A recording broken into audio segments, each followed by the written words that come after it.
Dear friends, today is HaShoah, the day in which we commemorate the loss of 6 million of our precious brothers and sisters, men, women, and children, systematically annihilated, butchered, murdered by the Nazi war machine. And although the Nazis were unsuccessful in their ultimate plan to eradicate the entirety of the Jewish nation, but the loss of the 6 million is a loss which reverberates to this very day.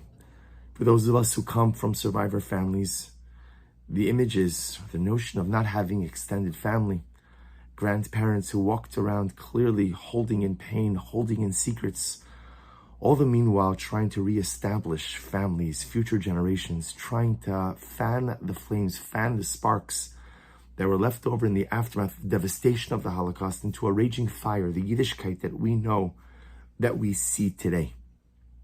And there are many lessons which could be learned from the Holocaust. Lessons that the world doesn't like us, which is unfortunately a lesson that is once again becoming center stage in the current torrent and overwhelming tidal wave of anti-Semitism that we are living through today. And it's a difficult lesson to ingest, and it's a difficult lesson to absorb, because we as a nation have contributed so much to greater society. We've contributed so much to the world.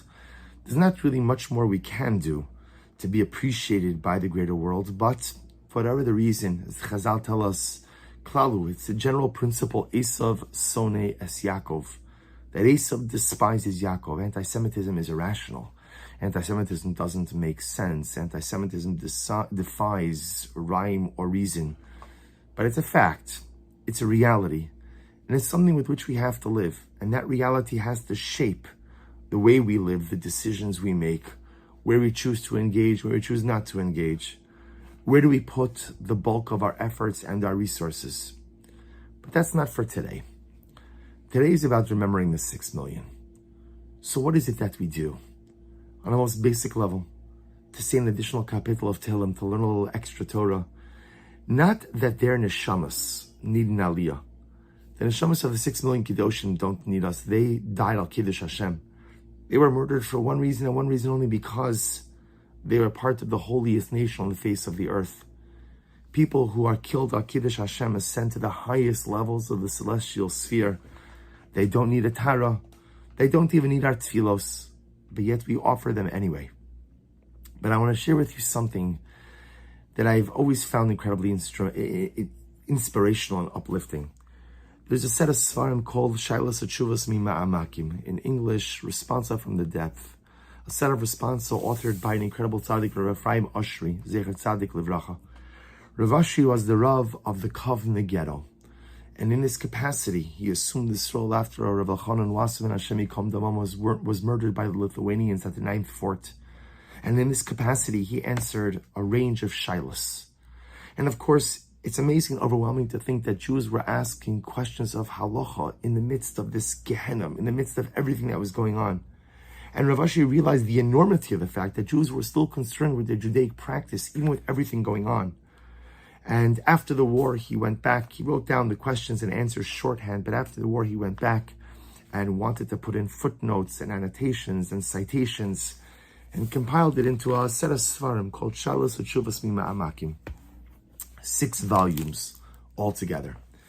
In the 5th volume, he deals with the following question. I want to quote to you the title of the question. We're not going to go through it today because I just really want to isolate one piece. It says, La'achad shehaya zohir shelo le'achol matzah shruya. There was a particular Jew in the Kovno ghetto who was careful not to eat gibrachs. He was careful not to eat matzah that came in contact with liquid on Pesach. Well-known minog, not to eat gibrachs. Aval hagermonim yimach shemam v'zichram shavru kodem ha-Pesach ha-shinov ve'eno yochol lakayim kizayis matzah rak al yidei shruya ha'im mutrlo. And Rav Oshri goes on to talk about this Jew who organized an entire clandestine matzah bakery. And he was able to go ahead and produce some matzah. And really a day, Erev Pesach, or 2 days before Pesach, the Nazis caught what he was doing and they beat him. And they beat him mercilessly.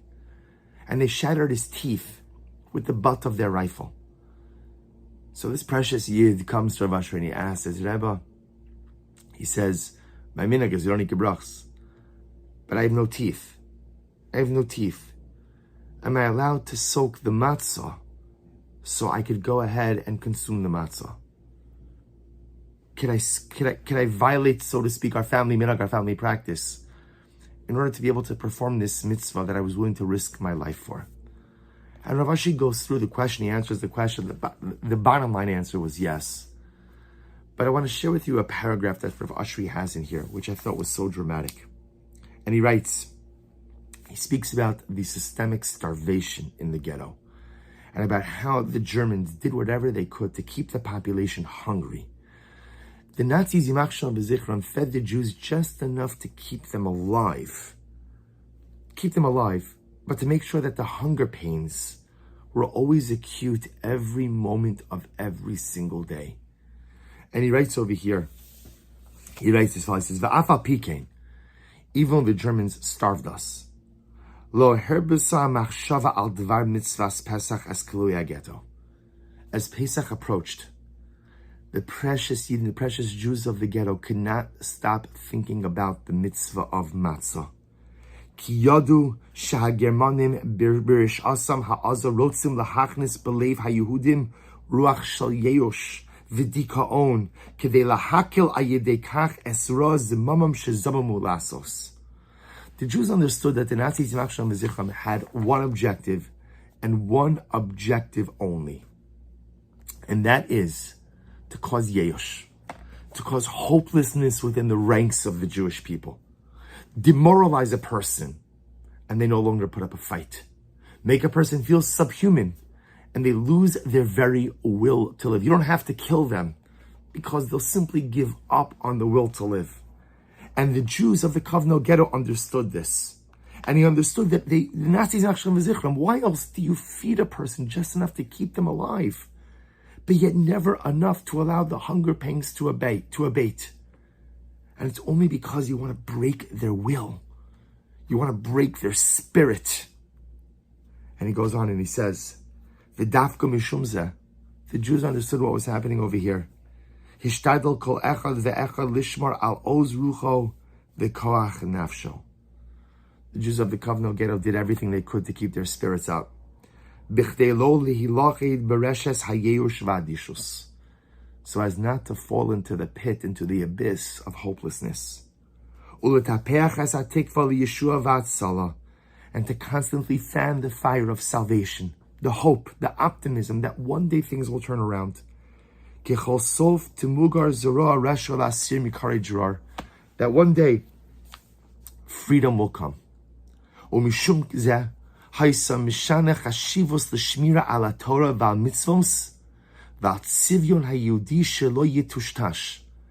that's why you see Jews were willing to be moser nefesh. They're willing to sacrifice themselves, put themselves in mortal danger.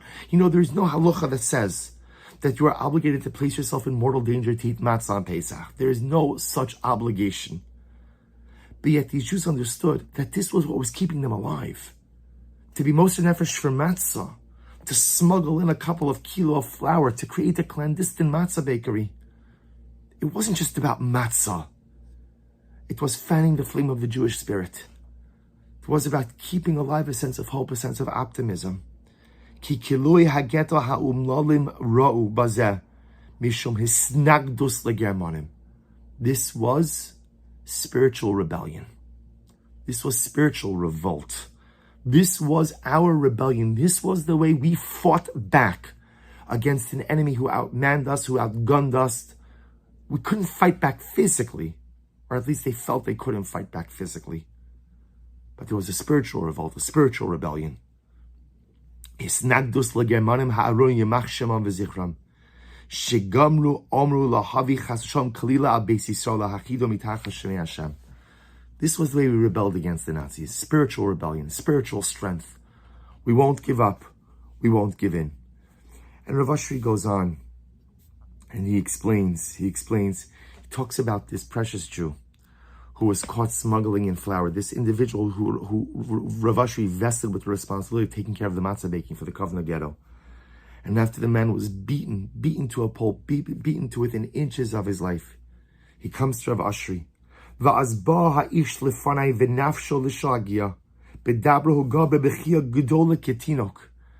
After his beating, the man came up for Rav Ashri crying like a child.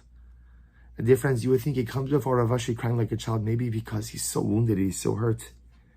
Eich yuchal lekayim mitzvahs achilas matzah kizayis matzah kishashinav shavuros. He was crying because he came to Rav Ashi, Rebbe, how could I fulfill the mitzvah of matzah with broken teeth? How could I fulfill the mitzvah of matzah with broken teeth? Ve'enu yochal lilos, I can't chew the matzah. Kein kovos la'ad ma'od. Ve'lishros as hamatzah, to soak the matzah. Ein arotze kiyum ha'chasidim ve'anshe maisa she'enam ochle matzah shurei b'Pesach. Rebbe, I can't eat the matzah because my teeth are broken by the Nazi beasts, by the Nazi animals. But I don't eat gebrachs. So what should I do? V'achshav, em kol mesiras nafsho bigla mitzvahs achilas matzah, hu atzmo lo yuchal lekaymo. And now with all of this self-sacrifice for the mitzvah of matzah, this man was crying like a child. Not over the beating, but crying like a child over the fact that he could not fulfill the mitzvah of matzah. Ulazos nafsho b'sheilaso. And therefore he came to Rav Ashi. Again, his neshama in his hand, so is he asking this question. Eich efshar l'sader shegam hu yuchal l'zakos b'kiyah mitzvos achilas kezayis matzah. How could I fulfill the mitzvah? And Rav Ashi, like I said, paskin, he could soak the matzah, he could eat the matzah.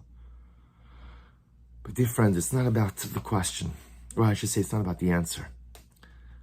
It's about the question. Spiritual resistance. Spiritual resistance. The Jews of the covenant are going to eat matzah, not because you're obligated to risk your life to go ahead and eat matzah, but because they understood that this was the way they fought back. If we could prevent the Nazi war machine from stamping out our hope, from stamping out our optimism, from stamping out our flame of spirituality, then we have a future. Then we have a future. And a precious Jew comes before Rav Ashi with a mouth full of broken teeth. Rebbe, how can I fulfill the mitzvah of matzah? Dear friends, this is Yom HaShoah. Do you want to know what the takeaway from the Holocaust is? We don't know the reasons. We don't know why HaKadosh Baruch Hu does things. We don't understand how Hashem allowed this to occur.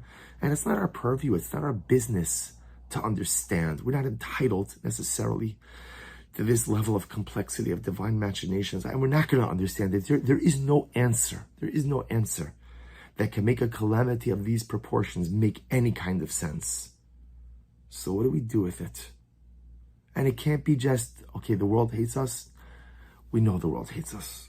We know it. We've always known that. And now, again, especially, again, by Amim Ahim Bazman Azel, we know it. We know it now. Even more, we feel it. So what's the message? What is it that we're supposed to take away?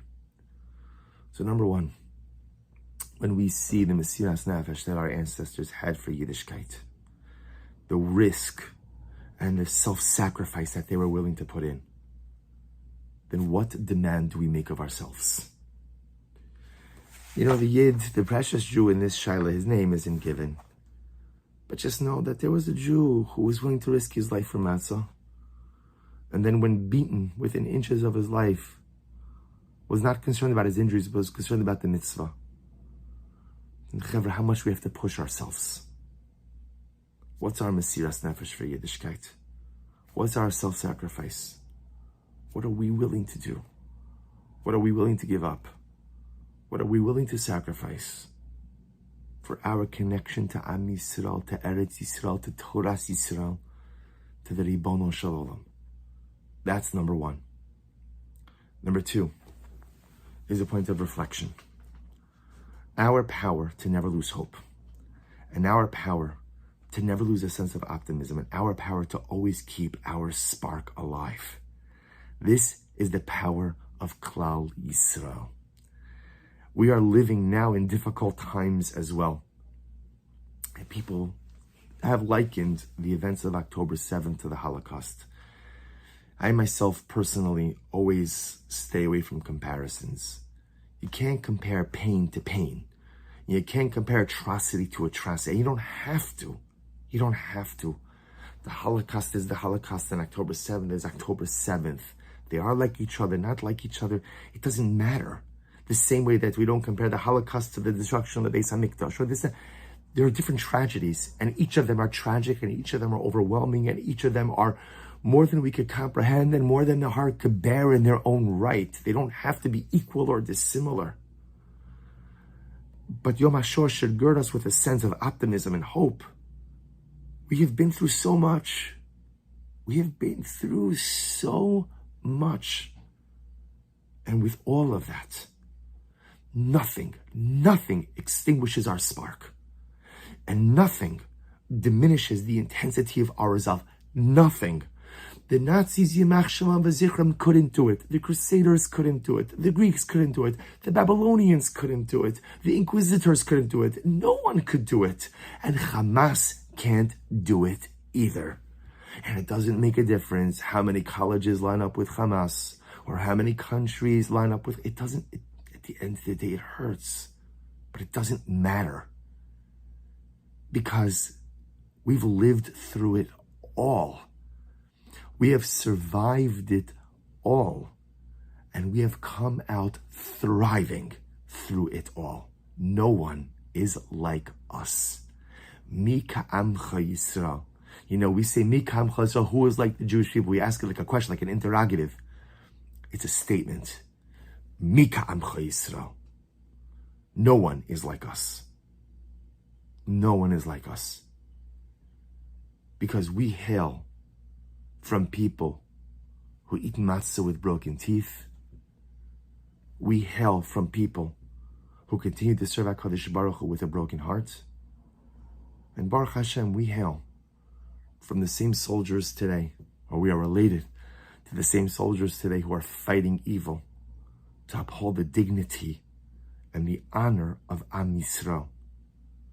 And we are related to those same precious hostages who we daven for and learn for and yearn for each and every day. This is Am Yisrael. Mi ka'amcha Yisrael goy echad ba'aretz. So dear friends, this day of Yom HaShoah is not simply a day to mourn. It's not a day that goes by that we don't mourn for the 6 million. But it's a day for us to renew our commitment, a day for us to renew our resolve, and a day for us, as strange as it sounds, to stoke the fires of hope and optimism that we will not only survive, but we will thrive. And we will not only thrive, but we will, Amir Hashem, be victorious over any obstacle and over any enemy that comes our way. May the neshamas of the 6 million Kedoshim have an aliyah.